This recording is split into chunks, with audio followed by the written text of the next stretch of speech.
इस प्रकार अर्जुन को भगवान ने निष्काम भाव से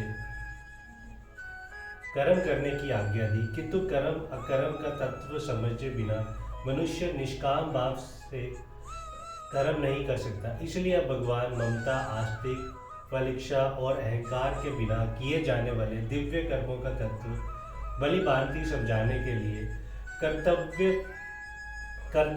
की दुर्ज्ञता और उसके जानने का महत्व प्रकट करते हुए उसे कहने की प्रतिज्ञा करते हैं कि कर्म किम करमति कव्योपयत्र मोहिता तते कर्म प्रवक्ष्यामि यज् ज्ञात्वा मोक्ष से शुभात्। कर्म क्या है और अकर्म क्या है, इस प्रकार इसका निर्णय करने में बुद्धिमान पुरुष भी मोहित हो जाता है। इसलिए वह कर्म तत्व में तुझे भलीभांति समझ आकर कहूँगा, जिसे जानकर तू अशुभ से अर्थात कर्म बंधन से मुक्त हो जाएगा। यहाँ कव्य पद किन पुरुषों का वाचक है और उनके कर्म अकर्म के निर्णय से मोहित हो जाना क्या है तथा इस वाक्य में अपी पद के प्रयोग का क्या अभिप्राय है। यहाँ कव्य पद शास्त्रों के जानने वाले बुद्धिमान पुरुषों का वाचक है।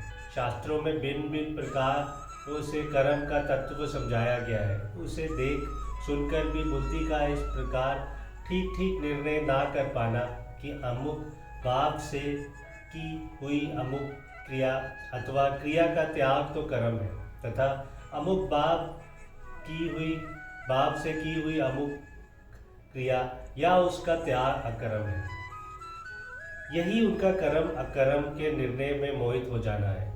इस वाक्य में अपी पद का प्रयोग करके ये भाव दिखलाया गया है कि जब बड़े बड़े बुद्धिमान भी इस विषय में मोहित हो जाते हैं, ठीक ठीक निर्णय नहीं कर पाते, तब साधारण मनुष्य की तो बात ही क्या है। कर्मों का तत्व बड़ा ही दुर्विज्ञेय है। यहाँ जिस कर्म तत्व का वर्णन करने की भगवान ने प्रतिज्ञा की है, उसका वर्णन इस अध्याय में कहाँ किया गया है और उसके तत्व जानना क्या है और उसे जानकर कर्म बंधन से मुक्ति कैसे हो सकती है। उपयुक्त कर्म तत्व का वर्णन इस अध्याय में 18वें से 32वें श्लोक तक किया गया है। उस वर्णन से इस बात को ठीक ठीक समझ लेने की किस बात से किया हुआ है, कौन सा कर्म या कर्म त्याग मनुष्य के पूर्ण जन्म रूप बंधन को हेतु बनाता है और किस भाव से किया हुआ कौन सा कर्म का त्याग मनुष्य के पूर्ण जन्म रूप बंधन का हेतु है, ना बनकर मुक्ति का हेतु बनता है। यही उसे तत्व से जानना है।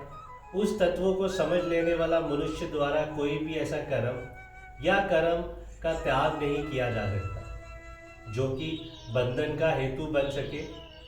उसके कभी सभी कर्तव्य कर्म ममता, आस्तिक, फलिच्छा और अहंकार के बिना केवल भक्त या लोक संग्रह के लिए ही होते हैं। इस कारण उपयुक्त कर्म तत्व को जानकर मनुष्य कर्म बंधन से मुक्त हो जाता है। जय श्री कृष्ण जी की।